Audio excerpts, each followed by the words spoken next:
This episode of The Minimalist is brought to you by nobody, because advertisements suck. This podcast has bad words.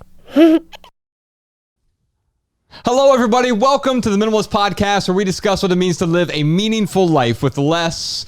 My name is Joshua Fields Milburn. And I'm Ryan Nicodemus, and together we are The Minimalists. Today, we're going to talk about healing your relationship with stuff, your relationship with the truth, your relationship with yourself, your relationship with your values and your money and your creativity, and of course, your relationships with people. Why? Because today is the day, Ryan. Finally. Love People, Use Things. Yeah. Is on bookshelves and library shelves. Is this our first hardcover? Well, in America, it is. We've had a lot of hardcovers overseas. True. But yeah, all of our other books have been soft covers. So it's available right now. I'm not going to belabor the point. Hardcover, ebook, audiobook. We'll even read it to you. I was listening to the version of the audiobook. I'm going to do a little bit of reading today, but it's not going to do it justice because we spent 2 weeks in a studio doing the audiobook. That was fun, man. You know, I know this isn't going to sound very minimalist, but the best way that I take in information from a book is I literally, like, especially if we have a guest coming on, I got to read their book like quickly. I will get the audiobook and the book. And I will listen to the audiobook as I'm reading it. Yes. And then I can like highlight stuff as I'm going along anyway. I'm not encouraging you to do both. I'm just talking about what I do. Well, you can find it at your local library, your local indie bookshop, at Target, Barnes & Noble, Amazon, all those other places. We'll put links in the show notes. But since today is a special day, we thought we'd have a very special guest here in the studio. Our returning champion, 9th time guest. GK Coleman! Love people. Yeah. Use things. Yes. Everybody, welcome TK Coleman. This is 9th time on the podcast. We're going to talk about a bunch of stuff here on this minimal episode. Healing your relationship with stuff, creativity. We're going to talk a little bit about distractions as well. On the maximal episode this week, TK, I want to dive deep with you. We're going to talk about healing our relationship with lies, many of the lies, the untruths we tell ourselves and we tell other people. Also, our relationship with people, our relationship with money, all the tension that it creates. Also, we have 13 overrated virtues I want to run by you. Maybe we can disagree about some things a little bit, TK. I wanted to start this episode before we get into the questions. I got 2 things for you, maybe 3 things. Ryan, I was stepping onto the elevator in my building this week, and I got on, I was riding the elevator down to the lobby, and this woman stops like on the 5th floor, and she stops the elevator. She gets on, she has this cart full of stuff, and she says, "Can I get on the elevator?" And I said, "Sure." Huge cart full of stuff. And then she looks up at me and she goes, "Oh my God, you're the reason I have all this stuff." I said, "Well, wait a minute." She goes, No, I didn't mean it like that. You're the reason I'm getting rid of all of this stuff. I've been in this building for 35 years, and I feel like I've had all this stuff. It's like I have a life sentence of stuff in my house. 35 years, and now she's finally tackled. She saw our last documentary, Less Is Now, on Netflix, and she had been in the building since the 80s, and now she was finally letting go. Wow. She found the courage to let go. That's incredible. And that's what we're trying to do with this book. I want to start with an excerpt so we can just sort of talk about this book intelligently. This is from page 36. This is during the introduction. The introduction chapter is called An Introduction to Living with Less. This book's title was inspired by 2 unlikely muses. It was the venerable Fulton J. Sheen, circa 1925, who first said, "You must remember to love people and use things rather than to love things and use people." I encountered this epigram almost daily as a child. Every time I walked past my Catholic mother's bedroom and saw it artfully framed and mounted on the wall above her bed. Nearly a century later, pop rap superstar Drake echoed Sheen's line when he sang, Love. Well, no, I don't know what the line is actually. "Wish you would learn to love people and use things and not the other way around." The Minimalists reworked this sentiment to create the catchphrase that has come to define our message. Love people and use things, because the opposite never works, which ends every episode of our podcast. When Ryan and I close our live events with this line, the crowd often echoes the phrase in unison. A few brave souls have even tattooed the phrase on their bodies as a permanent daily reminder. I've got a picture in the book here of someone. This is at our Salt Lake City event a couple years ago. Jordan took a photo of it here, and his photo is in the book. It's pretty cool. Yeah, love people, use things right there on her body. Minimalism itself is not a new idea. The concept dates back to the Stoics, to every major religion, and more recently to Emerson and Thoreau and Tyler Durden. What's new is the problem. Never before have people been more seduced by materialism. And never before have people been so willing to forsake loved ones to acquire heaps of meaningless stuff. With this book, we will shine a new light on minimalism's time-tested wisdom, one lesson at a time. The book's aim isn't to remove you from the modern world, but rather to show you how to better live within it. How do we learn to live confidently without the material things we've convinced ourselves we need? How do we live a more intentional and rewarding life? How do we learn to reset our priorities? How do we transform the way we look at ourselves? How do we get what we want out of life? Ryan and I explore these questions by examining the 7 essential relationships that make us who we are: stuff, truth, self, values, money, creativity, and people. These relationships crisscross our lives in unexpected ways, providing destructive patterns that frequently repeat themselves, too often left unexamined because we have buried them beneath materialistic clutter. This book offers the tools to help in the fight against consumerism, clearing the slate to make room for a more meaningful life. Now, here's the point I wanted to get to here. Ryan and I believe that by highlighting our flaws and working through our issues publicly, we can help people deal with their own issues and the shame that surrounds the decisions of the past. It just so happens that this book is the best medium for us to pour our guts onto the page. Throughout these pages, we'll also use expert insights and case studies to peel back the facade covering the hidden truths of everyday people who have been hiding their shame, like we once did, under a mountain of useless objects. So there are some stories in this book, Ryan. Drug abuse, arrests, theft, infidelity, ending up in an insane asylum for a week. Yeah. A lot of things that we have never talked about publicly. We're not going to talk about on this episode. We may dive into on a future Maximal episode a little bit, but we wanted to get it out there because these are sort of everyday things. Now, TK, we all deal with certain struggles in our life, and we're afraid to admit it because of the shame, because we see the perfect lives of everyone else. Now, no one's going to mistake this as a memoir of a couple of perfect guys who have done everything right. I mean, we've done everything wrong, and now we've cataloged it. We have the proof here. Thank God for the statute of limitations, because some of the stuff in here, it's like, oh, wow, I can't believe they did that. I can't believe that was our life at one point. Yeah.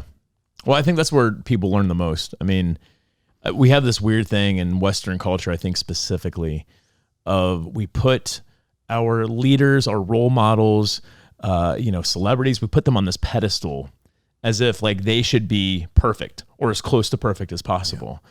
But what a crappy expectation. Because really, most of us, most of the world, we go through a lot of these things. We go through a lot of tough situations, bad decisions. So, for Josh and I to put these stories out there, personally, I would rather see a story of redemption than a story of perfection. And that's what Josh and I did with this. We kind of laid it all out on the table. And I really hope people they probably didn't screw up as bad as Josh and I did, or maybe they did. But, hopefully it's going to do one of two things. It's going to help people look at these screw ups to be like, oh yeah, I've done those things too. Oh, and that's, here's a path that I can take to kind of redeem myself. Or maybe they'll look at it and they'll say, man, I haven't done anything nearly this bad. I can definitely redeem myself. Oh yeah. That's fascinating. Yeah. So, it was hard to tell some of these stories, but I'm glad we did. And like I said, I think that's where people learn the most. They learn from stories of redemption, not these stories of people being perfect. Yeah. What about you, TK? You ever screwed up? Nah, not really, man. I was going to say that I've been holding on to this way too long. I was going to say, yeah, struggle's definitely real. Like when you threw that Drake line to Ryan and you completely botched the highlight clip. I was just like, oh man. I know. I couldn't. I don't know that. I don't know that line verbatim. I know. I was like, I was gonna try it, but I'm like, I'm gonna screw this up so bad, and then Drake's gonna sue us and be like, you killed my line. When the camera's off, Josh's gonna be like, don't F up the Drake line. we practiced this 20 times. Yeah, right. Well, it's funny, man, because once upon a time, celebrities were deliberately marketed as that. I think this generation's so different because before you could have this huge gap between the private life of a celebrity and, the public image. And so you could just present yourself how you want it to be seen and no one knew anything about you. But now we're in the age where, basketball stars, movie stars, they can't hide. They're on social media. We're taking pictures of them when they're having lunch. And so there's a unique dilemma today where you have to decide what you're going to do with this high level of visibility. Are you going to lean into it and say, okay, I'm not going to wait for TMZ to, expose me as someone that gets angry sometimes. I'm just going to tell you, I get angry sometimes. I lose my cool sometimes. And I think you guys are taking the lead with putting yourselves out there and saying there's nothing wrong with having your imperfections exposed. The important thing is that you take the lead in that process and you're the one that does it so that you can de-scandalize it, so to speak. We need to de-scandalize imperfection. Yeah, absolutely. It's crazy. Like my 16-year-old self, I don't know, like there was a couple things I screwed up. And then, Josh talks about, spoiler alert, Josh talks about the insane asylum, which I guess you could call it an insane asylum. But, I'd overdosed when I was like 19 years old. So being like in my teens, I thought I would never, maybe I was a little older than that, but it doesn't matter. Being young, I never thought I could recover from something like that. Like it felt like a life-ending, life would never be the same. And maybe to an extent it wasn't. Yeah. But yeah, I never thought I'd be able to recover from that. And the fact that, here I am 40 years old, that kid who overdosed, like that is, I don't even know that person. It feels like a different life. So, yeah, it's I think especially for young people, they have these moments, they get embarrassed, they do something and they feel like, oh, my life is over. And like, really, no, it's not over. Like you are living life. Yes. Going through these lessons, and hopefully this book can help people. It can show them to move forward. Well, the de-scandalizing, I like that term because that's a type of letting go in a way. Because what happens, you talk about the younger people, Ryan, but as we get older, we often cling to those moments and say, that defines me. That's who I am. Yeah. Well, no, the thing I talk about in the book is your past self is merely an ancestor who birthed you, but we don't have to cling to that. And so I like the idea of the de-scandalizing. We got some audience questions here. I thought we could dive into those. Before we do, I threw up a Twitter poll this morning, and it was two choices: love people, use things. And at the moment, by the way, if you're listening to this the day this podcast comes out, this is the day the book comes out, but you can go over to my Twitter account. It's just twitter.com/JFM, and you can vote on this right now. As of this recording, it's 79% love people, 21% use things. There's no wrong answer here. Yeah. We do both, but you get to pick on that Twitter poll. We have a question here from Kim in Scranton, PA. Dude, it's where The Office is filmed. I know. I'm like, Scranton is real? When I want to get rid of things that are used and can't be donated, but I know that they're going to sit in a pile of trash for probably 100 years before they even start to degrade. What should I do with these objects?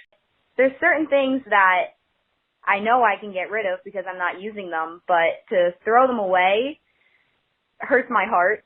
And I know that they are not donatable because they're either half used or so broken down.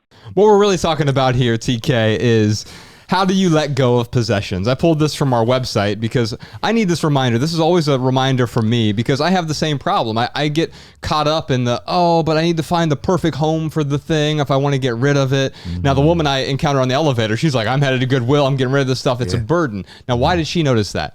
Because she knew she was beginning to understand the true cost of our things.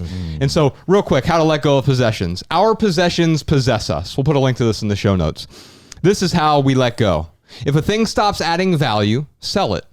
If it doesn't sell in a week, lower the price. If it doesn't sell in 30 days, donate it. If a donation place doesn't accept it, recycle it. And if it can't be recycled, trash it as a last resort. Once we let go, we're able to move on. Yeah. And really here, Kim, the part that you're not connecting the dots on yet, but you're going to as soon as you hear this, it will click for you very easily. Once you let go, you're able to move on. Right now, the real cost of holding on to those things in your home or in your office or in your car or in your closet or a storage locker, whatever it is, the cost is the inability to move on, that attachment. So we never think about the cost of our things. Here's an excerpt from Love People Use Things. It's page 8 here. The price tag dangling from each new widget tells only a fraction of the story. The true cost of a thing extends well beyond its price.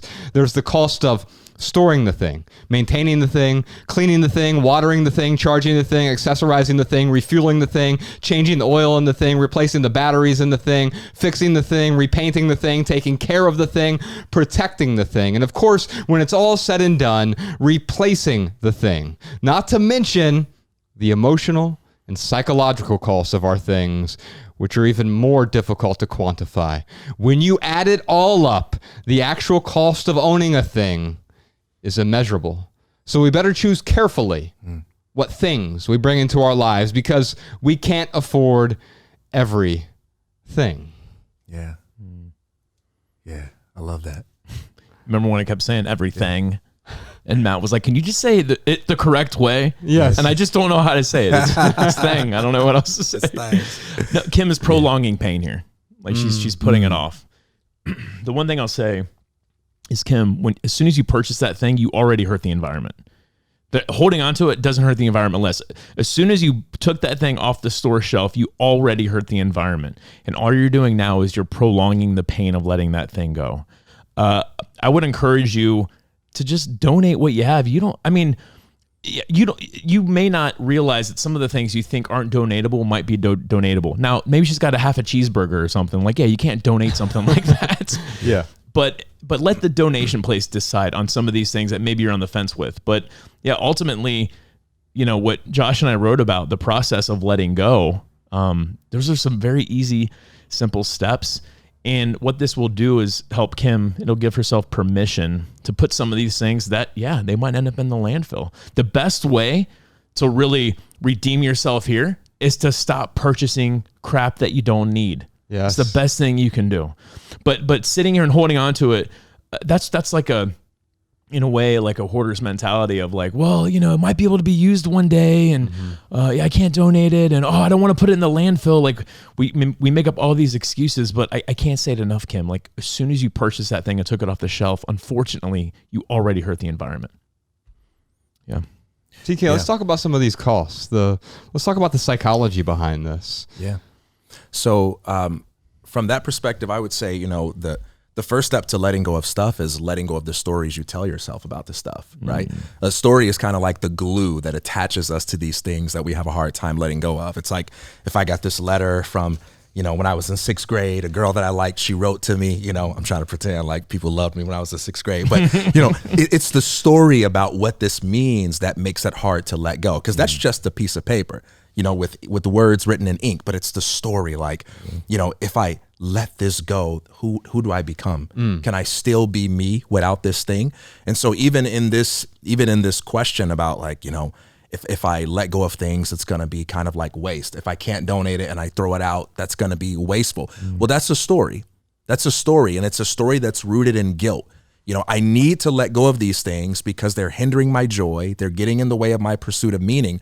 But if I do that, I'm going to be a wasteful person. And I think the solution to that is to say it's better to trash your things than to trash your life, right? It's better to waste stuff that you don't need than to waste away your valuable years, your valuable energy, holding on to things that are just getting in the way of you becoming the best possible version of yourself. Dude, that's good. That's That good. is so good. I'm stealing that. Kim, Put it on Twitter. I want to send you a copy of our minimalist rule book. So we have a long, it's like maybe 30 pages. You can download it for free, theminimalists.com/rulebook, because there's one rule in there in particular I think you'll really benefit from. By the way, there's an attenuated version of these 16 rules. There's 16 rules for living with less in Love People Use Things. You don't have to buy the book in order to take advantage of these rules, though. They're all free right there on our website, theminimalists.com/rulebook. But Ryan, this is a rule that Ryan came up with called the spontaneous combustion rule. Oh, yeah. So if you hold up an item, you look at it and say, okay, if this spontaneously combusted, would I replace it or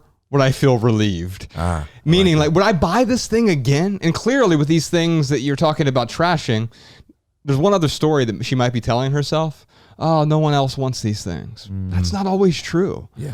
And it may be that you have, of course, there's this old platitude of, well, someone else's junk is someone else's treasure, right? Yeah, but that is often the case. Platitudes are true. They've just been stripped of all of the emotion that make them profound, but it doesn't take the truth out of them. Yeah. And so enjoy that minimalist rule book. There's also an audiobook version. So Kim, if you want that, we'd be happy to send you that as well. theminimalists.com/rulebook. We have a question here from Tessa in Toronto. So I really enjoy photography and cosmetology. They're both hobbies of mine, and I'm very passionate about both of them, and they bring me endless joy, but they both create so much clutter. How do I justify to my new minimalist attitude that having more than one dark red lipstick or highlighter or many different props or backdrops is okay if I know I'm going to use them in the next 30 to 90 days? So you have some hobbies, you have some passions, you have some creative outlets that it seems are cluttering your life. I think it goes back to the stories that we tell ourselves there, right?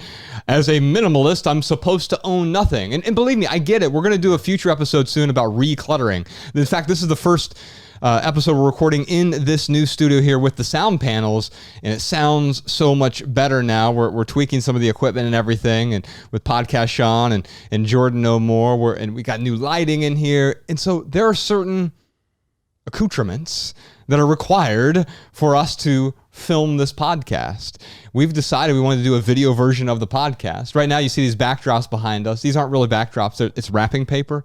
There's a gift behind here. It's a brand new studio behind this wrapping paper. We're going to be unveiling it soon, somewhere around episode 300. I think we're 296 right now. But in the meantime, we're sort of hiding some additional clutter that's behind us. Now, these are things that we're going to use, as Tessa said, within a defined period of time.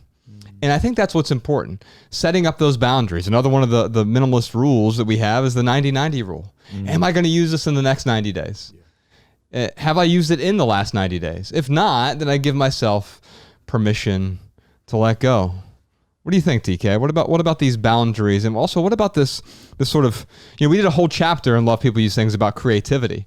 Ryan and I were doing an interview yesterday with Elle magazine, the Dutch version of Elle magazine, and the woman at first was like, I read the book, and it was like there was this one relationship, the relationship with creativity, that it almost felt like it didn't fit at first with all of these other relationships.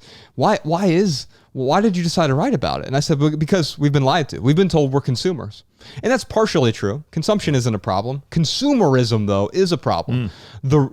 We are all creators. Yeah. But we've been lied to for so long. We've consumed so much to try to become happy that we've lost our way. We forgot that we're creators. And what Tessa is saying is, I feel like minimalism doesn't align with my creativity. And what I would say to Tessa is, no, minimalism is about creativity.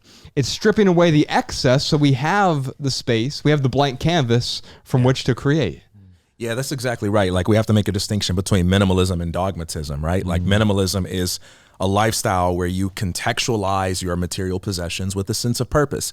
You say that there's nothing wrong with matter, that, there's nothing wrong with physical substance, right, but there is something wrong with consuming a bunch of things, thinking that it's going to make us happy, and then crowding our space with things that distract us from what makes life truly meaningful. Yes. And, to your point about, creativity and consumption, as human beings, we're not just here to consume.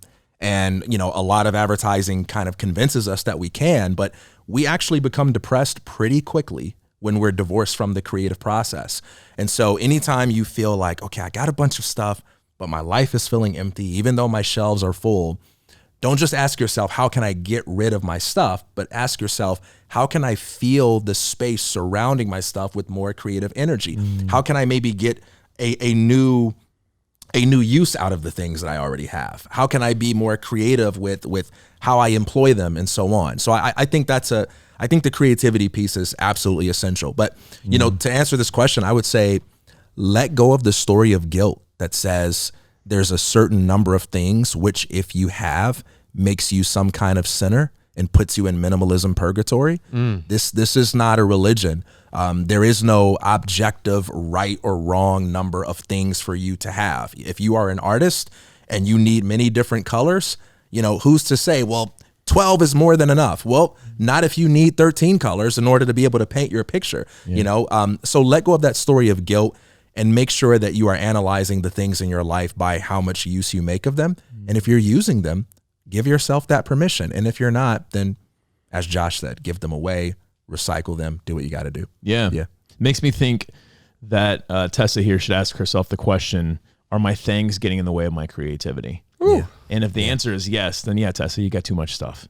But what I want Tessa to ask herself is, are you worried about how you are judging yourself, or are you worried about how, like, Josh, TK, and I are going to judge your stuff? Because sometimes we get this guilt based on other people's judgments, and what really matters, Tessa, is what you think about you. So, you know, ask yourself those two questions. Is this stuff getting in the way of my creativity? And am I judging myself, or am I looking at myself through other people's eyes? You bring up a great point about asking questions, Ryan. So in the creativity chapter, it starts with this whole story. It's probably the most endearing story of mine in the book. It's when I got my first real job at 13. But then, so I'll just read I'll read it because I got my actual first job a decade before that. So I'll read this because it's really about questions here. This is relationship 6, creativity. I got my first real job at 13, the summer between junior high and high school, spinning cotton candy at Americana, a discount amusement park on the outskirts of Middletown, Ohio. But my first ever job was a decade earlier, in the mid-'80s. We had just moved to American Village, a bland apartment complex composed of dozens of brown brick buildings separated by thin landing strips of brown grass, 20 miles south of Dayton. Our one-bedroom unit was entirely beige, the carpets and walls and appliances all shades of monotony. A couple weeks before my 4th birthday, I asked to buy a G.I. Joe action figure at the local Hills department store. Mom explained we didn't have enough money to both pay our bills and purchase the plastic man I wanted, so we'd have to wait till Friday for the toy soldier. Being that I was only 4 and I didn't understand money or commerce or delayed gratification, I figured I could help. That afternoon, I marched down to our apartment's main office and told them I needed a job. After she realized it wasn't a joke, the woman behind the counter smiled and then whispered something to her coworker before returning her benevolent eyes to me. Okay, if you pick up litter around our building, we'll give you $1 a week, she said. 2, I said. Excuse me? I'll do it for $2 a week. Neither woman could contain her laughter. Was this little boy negotiating his salary? $2, huh? She said. One for my mom to pay the bills, the other so I can buy toys. Bless your heart, she said, and then shook my hand to seal the deal. Every weekend that summer, I dropped off a small trash bag filled with dozens of glass bottles and food wrappers and scraps of paper, and every weekend, I returned home with $1 for my mom and $1 for me. Let's ignore that I was grossly underpaid and that we were probably breaking several child labor laws. And let's focus instead on the wisdom I absorbed that summer. While I didn't learn about budgeting or inflation or sound financial principles, I picked up many valuable lessons that formed a foundation for my aspirations. I learned about the payoff from drudgery. I learned it's impossible to have the peaks without the valleys. I learned about earning an income by creating value. And I learned about not sitting around and relying on others. Most important, I learned the power of asking. You see, had I not been willing to ask for that first, quote, job, then not only would I have missed out on my first taste of earning income, but I would have missed out on the knowledge gained through the experience itself. It turns out that any creative endeavor, be it writing a book, opening a yoga studio, or baking a cake, or photography, or cosmology, or whatever else, whatever your creative endeavor, whatever it is ultimately just a series of questions. All creativity is birthed from continuous questioning, and our creations merely answer those questions. Who would benefit from this? What makes my solution interesting or unique? Where is the greatest need from my perspective? Why hasn't this problem already been solved? How can I better serve others with my creativity? And what's the thing I can't not do? Now, Tessa, you're asking yourself some questions here, but maybe there's some other questions to be asking. Because if you ask those questions, you might realize that there's certain things I need to solve problems, I understand what you're trying to create. And then the tools just become tools. If they're useful to you, great. If not, you give yourself permission to let go. Wow. Tessa, I'm going to send you a copy of the book. Love People, Use Things. You want the audiobook? If you like our podcast, you'll really like the audiobook because Ryan and I read the entire thing. Or if you want the hardcover or the ebook, we're happy to send those to you as well. Ryan, what time is it? You know what time it is? It's time for our lightning round where we answer your text messages. You can text your questions and comments to 937-202-4654. Yes, Hey, wait. I'm going to be so rude because I got to say something about this story you just read. Tell me. So dope. It's so dope. By the way, you got your next book title, $1 for Mom and $1 for Me. That's good. Subtitled The Essence of True Abundance. Yeah. Woo. I love this because one of the things that story illustrates is that the desire for more is a form of pathology when it's born out of a need to compensate for a lack of self-respect, a lack of self-love, a lack of self-directed purpose. Tweet but that. The desire for more is the definition of true abundance when it's born out of a desire to be truly generous and to serve others. So what I love about your story is you were actually seeking more money, not less. But why is that abundance? Not because you were seeking more money, but you were seeking the money for the purpose of serving another human being. It's not about less or more. It's about the purpose that you're using things for. And I didn't even intend to rhyme. We got it. Nice. I dig that, man, so much. Yeah. So I like what you're saying here because the creativity, the questioning, all of that, but also the abundance mindset. Yeah. I heard someone once say that you don't ever want to look at what your neighbor has unless they don't have enough. Yeah. That's the only time you want to look, compare yourself to them, because if they don't have enough and I do, if I have more than enough, and that's the same thing with my mom here. It's like, I knew we didn't have enough, right? And now I didn't understand math, so I thought $1 was going to solve our problems, right? And I would bring it home and she could buy milk with it, I thought, etc.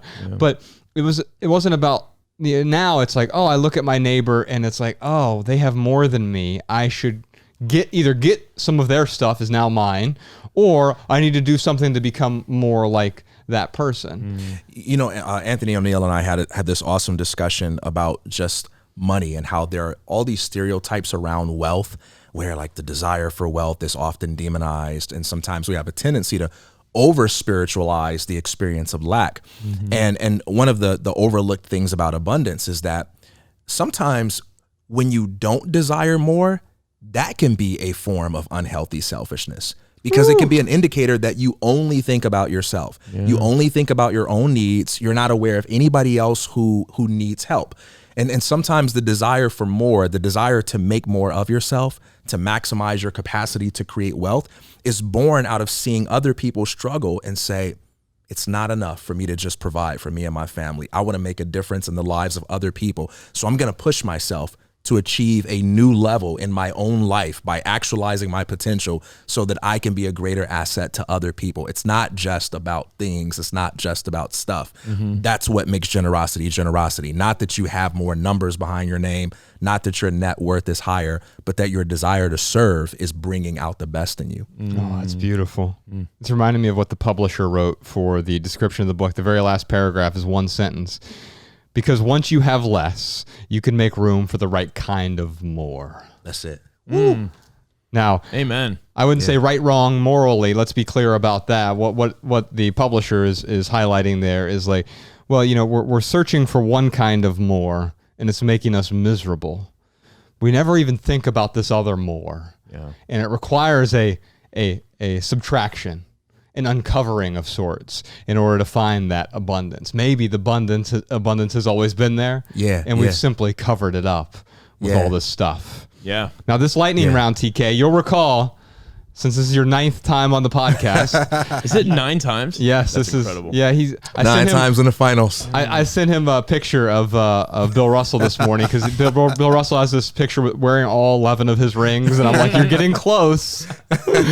And then he sent me a picture back of Robert Ory, who happens to have 7 rings. But I'm finally passing up Robert Ory. Yeah. Anyway, during the lightning round, this is where we do our best to answer questions with a short, shareable, less than 140 character response. We put the text to these minimal maxims in the show notes so people can share our pithy answers on social media if they like. And now you can find all of our minimal maxims in one place, thanks to our good friend Jessica Lynn Williams over at minimalmaxims.com. Now, Ryan, who has a question for us We got a question today? from Mindy here.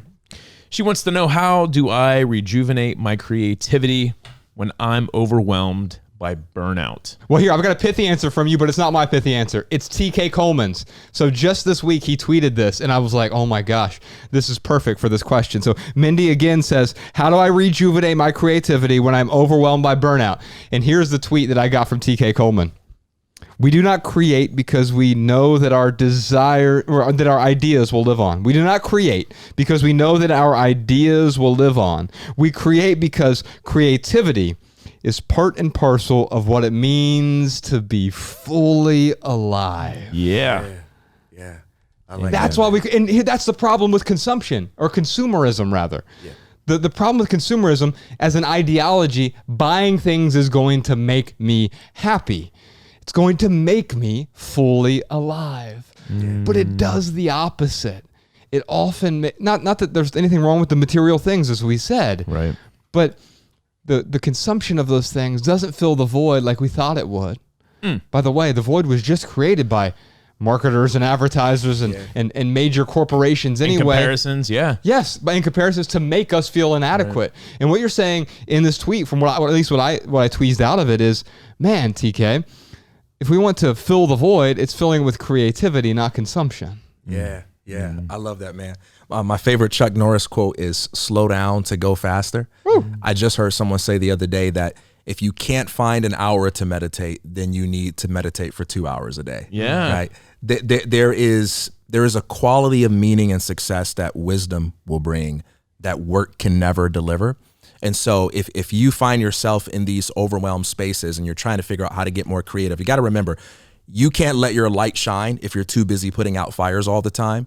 So you have to make that distinction between reacting and creating. And if you're spending most of your life in a reactionary space, that's a space that's not going to reciprocate energy. So I'm way beyond 140 characters, but what I would say is slow down, create space for the wisdom that is within, and let your creativity come from that non-reactionary space. There was another pithy answer you gave, and it was, you cannot let your light shine if you're too busy putting out other fires. Yep. Edit everything out and just do that. Tweet that podcast on that podcast on like he spells it SEAN.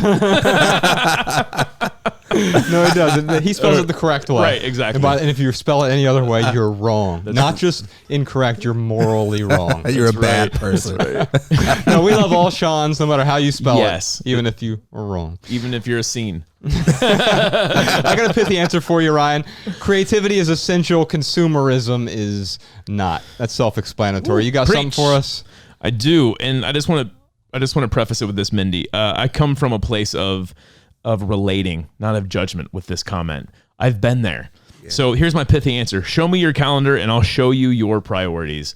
And this is something that Josh and I have said many times before. It's very apt here, Mindy. The fact is that what I'm hearing you say is like, I'm not inspired. I'm not inspired to be creative anymore because I'm burnt out.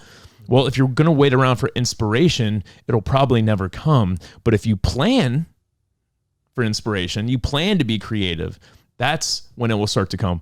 It's planning for creation first, and then the inspiration will come. So show me your calendar. I'll show you your priorities, Mindy. You asked me if I struggle. This is an area that I've struggled with. Even recently, I felt like life hit me from multiple different angles and came really close to burying me in a lot of ways. There's a story I'm gonna try to tweeze out of him on the Maximal episode.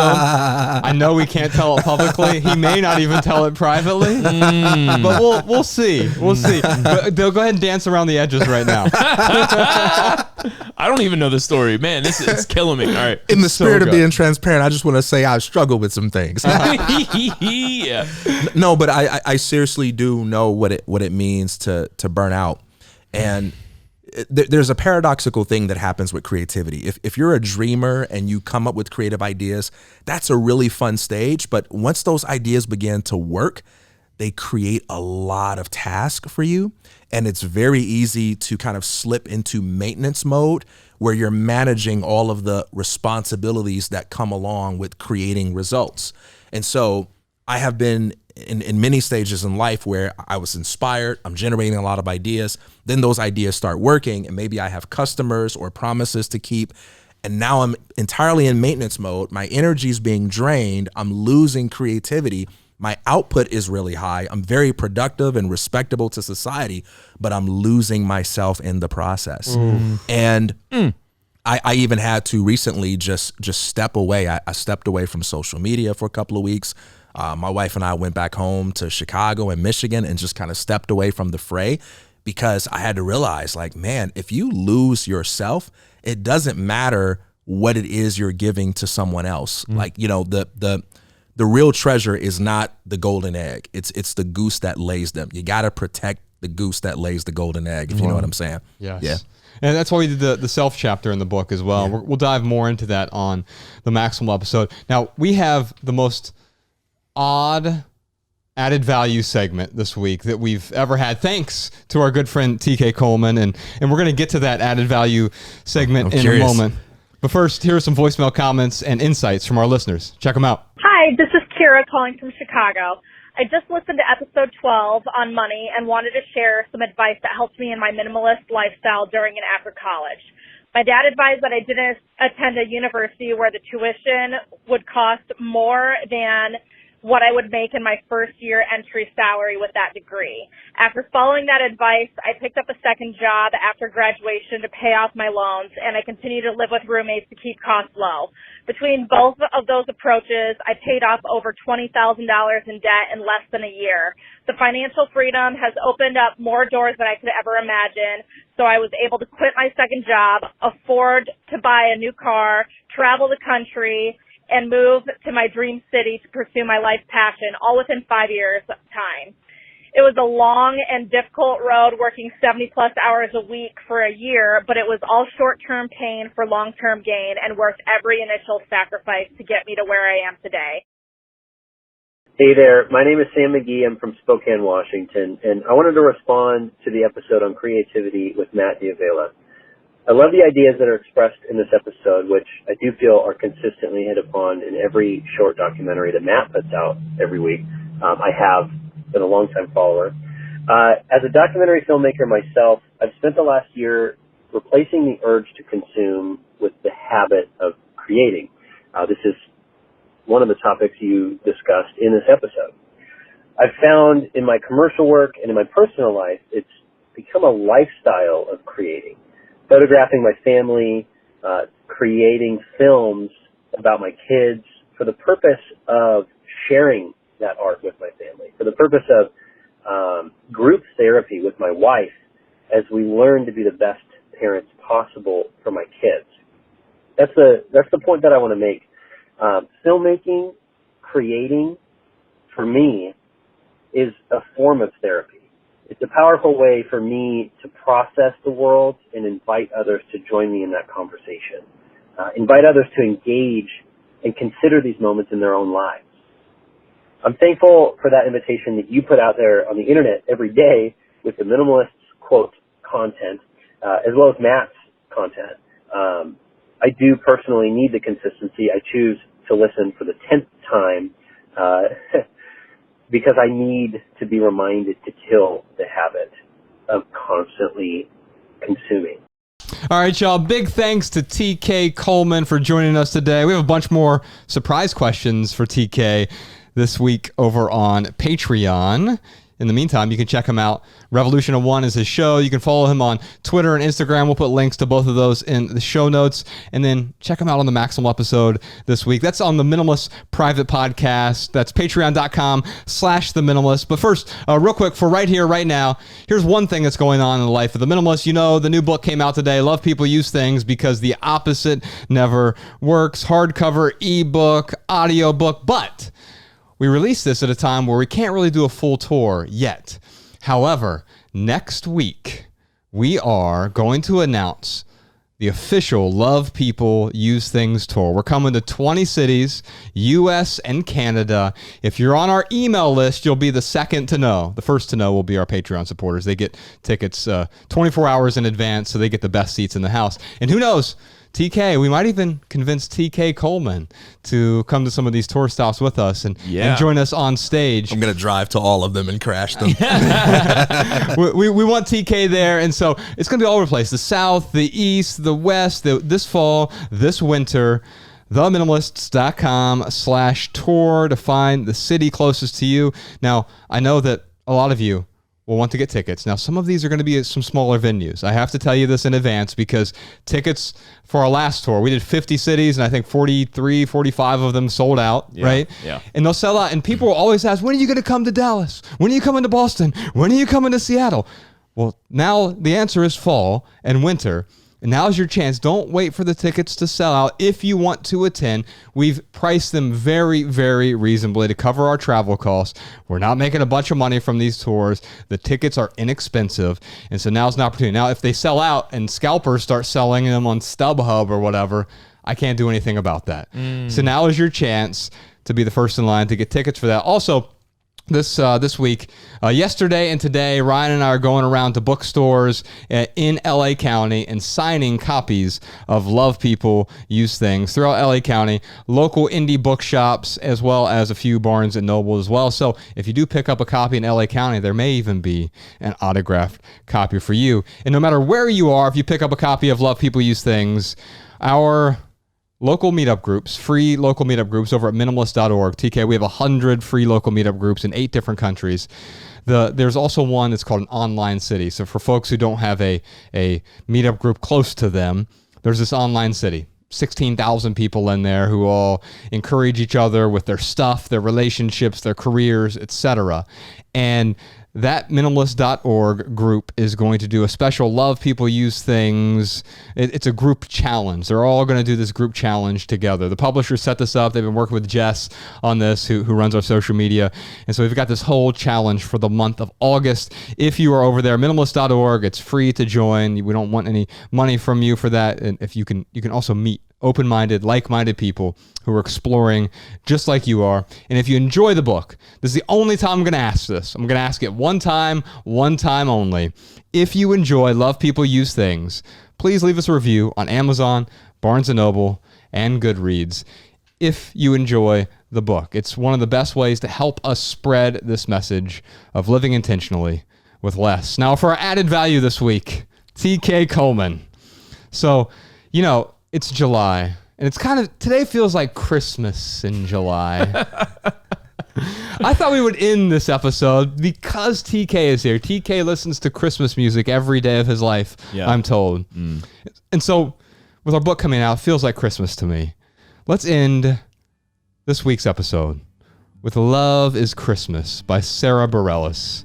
This is a recommendation from TK Coleman, by the way. Nice. We're going to end the episode there. By the way, We have a bunch more surprise questions this week, like, is the desire to win a mental illness? Uh-oh, we might disagree about this, TK. Why is the risk of criticism or rejection so unbearable to me? Is it loving to separate yourself from people you're very close to if your values are not aligned? Which relationships do you struggle with the most? And what do Ryan, Joshua, and TK disagree about? Plus a million more questions for TK and the Minimalists. And if you want to hear all that, join us on the Minimalist Private Podcast this week. Visit patreon.com/The Minimalist to subscribe and get your personal link so that our private podcast plays in your favorite podcast app. We've simplified the pricing. There's also annual pricing. You can save a bunch of money on that as well. It's relatively inexpensive, but you get all the archives. You also get access to our private community. Over 5,000 people over there on Patreon who interact with each other. So that's patreon.com/The Minimalists. You can follow The Minimalists on Facebook, Twitter, and Instagram at The Minimalists. Come to one of our live podcast shows. Minimalists.com/tour is the website for that.